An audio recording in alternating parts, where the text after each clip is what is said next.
right now, as we're recording this, the Senate is debating one of these big relief bills, and one of the components that's caused the most problems over the past few days is this $500 billion slush fund that would allow the Treasury Department to effectively dole out money to companies that they think need it. And the standards so far for that seem incredibly vague, incredibly loose. It's up to them effectively, which means, in effect, that it's up to Donald Trump.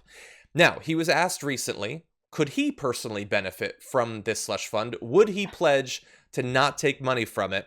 And here is his quasi answer. The bill that is being contemplated by the Senate right now has a fund that has hundreds of billions of dollars for the Treasury Department to use to bail out states and localities, as well as specific industries such as cruises and hotels. Will you commit publicly that none of that taxpayer money will go towards your own personal property? Every time I do it, like for instance, I committed publicly that I wouldn't take the $450,000 salary. It's a lot of money, whether you're rich or not. It's a lot of money. And I did it. Nobody cared. Nobody said thank you. Nobody said thank you very much. Now, I didn't commit legally. I just said, I don't want it. I don't want my salary. I work for zero. I don't want my salary. Nobody said, oh, thank you very much. But I guarantee you, if I ever took it, you would go out after me, you in particular, would go out after me like crazy. So I have no idea what they're talking about with regard to the one element. Everything's changing, just so you understand. It's all changing. But I have no idea. Instead of being thanked for, again, not agreeing to do it, but just for not doing it, I get excoriated all the time. So I've learned, let's just see what happens, because we have to save some of these great companies. They can be great companies literally in a matter of weeks. We have to save them. Yeah, please. Okay, so he was asked something very simple. Are you going to take bailout funds? Millions, potentially more than millions of dollars. And he attacked the reporter, pointing in that weird way that I don't understand how anyone thinks that he's an alpha male when he does those little points. I don't get it. But I don't take the brain fuel pills. Maybe you need that. And saying, when I gave up my salary, nobody says thank you. Nobody says thank you very much, because it's not a gesture that you're doing. Okay. We don't want you to corruptly take millions or billions of dollars. We don't need to thank you for not breaking the law. Or in this case, it might be according to the law, but he's not supposed to be doing any of that as president. No, man, we all know you're violating the emoluments clause, everything. We know you and your family have been getting rich on your presidency this entire time, and we just don't have the ability to stop you. Like, that's been clear. So, like, save us, please. I mean, I have no doubt. I mean, we know Jared Kushner was part of the response team, and I have no doubt that so much of what he's done is thinking not only how to save face in terms of looking at this only as a PR issue, but also how to make money. And if we think for a second that the Trump administration and private healthcare insurance companies, or airlines, or any Wall Street trading companies, banks, if they're not looking at how to make themselves rich off COVID-19, we're being very naive. They're absolutely doing that behind the scenes, and we have to make sure that they don't. I mean, this is the whole thing. Like, how do you think bailouts work? Who do you think is hurting the most? Do you think that McDonald's is actually hurting? Do you think Boeing is actually hurting? Right?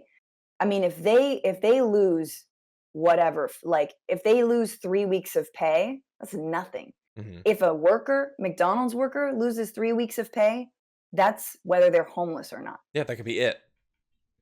Yeah, and Boeing wants you to believe that they're one Bezos fortune in need of bailout, basically, which seems absolutely absurd. Speaking of Bezos is looking into buying supermarkets in New York City, looking into buying Fairway supermarkets. If you're in New York, you know what that is. And this is the same guy who is refusing to give paid sick leave to all employees, only people who have gotten COVID. He says that, okay, Amazon workers can take 2 weeks paid off. Mm-hmm. And again, this is proving, I think, what, a presidential candidate that we will not see covered in the mainstream news has always been saying, is that, and it's, at a certain degree, you're like, listen, billionaires aren't that bad. No, they are. They are looking at this moment and they're licking their chops and looking at how they can make even more money. Yeah. Within reason, right? Legally, they're like, oh, price gouging. but they're absolutely going to try and make money off of this. Yeah, companies are going to, Wall Street is going to find a way to make untold money. And by the way, one thing that's scary in terms of like my faith that we're going to keep a check on corruption in this time, the whole story about Loeffler and Burr and the others, Yes. I don't see that like front page news that multiple senators might have made a killing, so to speak, in the run up to our response to coronavirus. That seems like Loeffler's just tweeting about other stuff. She's moved on to regular business. She seems like she's going to be just fine. And that's sort of how that's why we all need to really like step back and like just separate the economy with a capital E that involves stocks and Wall Street and all that, and people, right? And yes, there are retirement funds invested in the stock market. I understand that. But it is a racket. It is a game played by a very small percentage of Americans, but that has impacts for all Americans. Well, maybe that is not the way we should be structuring our economy. Maybe it is actually time to transition away from giving Wall Street that much power, because they shouldn't have that much power, right? And when it comes to everyone else, like, you got stock? I don't got stock. You know what I mean? Like, Mhm. I don't know how many bartenders do you know have like tons of Google stock, right? Yeah. Like, it's not common. So like, how many teachers do you know are really heavily invested in whatever, Amazon? Like, Yeah. no, you help people out from the ground up, and that's how you make communities and people safer.